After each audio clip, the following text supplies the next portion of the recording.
ମାଥିୟୁ ଅଧ୍ୟାୟ 5। ଯୀଶୁଙ୍କ ପାର୍ବତ୍ୟ ଉପଦେଶ। ଲୋକମାନଙ୍କୁ ଦେଖି ଯୀଶୁ ପାହାଡ଼ ଉପରକୁ ଚଢ଼ିଲେ। ପୁଣି ବସିବା ପରେ ତାହାଙ୍କ ଶିଷ୍ୟମାନେ ତାହାଙ୍କ ପାଖକୁ ଆସିଲେ। କେଉଁମାନେ ଧନ୍ୟ?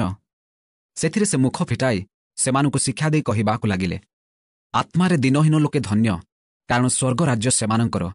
ଶୋକାର୍ତ୍ତ ଲୋକେ ଧନ୍ୟ, କାରଣ ସେମାନେ ସାନ୍ତ୍ୱନା ପ୍ରାପ୍ତ ହେବେ। ନମ୍ର ଲୋକେ ଧନ୍ୟ, କାରଣ ସେମାନେ ପୃଥିବୀର ଅଧିକାରୀ ହେବେ। ଧାର୍ମିକତା ନିମନ୍ତେ କ୍ଷୁଧିତ ଓ ତୃଷିତ ଲୋକେ ଧନ୍ୟ, କାରଣ ସେମାନେ ପରିତୃପ୍ତ ହେବେ। ଦୟାଳୁ ଲୋକେ ଧନ୍ୟ, କାରଣ ସେମାନେ ଦୟାପ୍ରାପ୍ତ ହେବେ।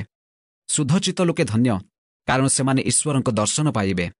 ଶାନ୍ତିକାରକ ଲୋକେ ଧନ୍ୟ, କାରଣ ସେମାନେ ଈଶ୍ୱରଙ୍କ ସନ୍ତାନ ଭାବରେ ପରିଚିତ ହେବେ। ଧାର୍ମିକତା ନିମନ୍ତେ ତାଡ଼ନା ପ୍ରାପ୍ତ ଲୋକେ ଧନ୍ୟ, କାରଣ ସ୍ୱର୍ଗ ରାଜ୍ୟ ସେମାନଙ୍କର।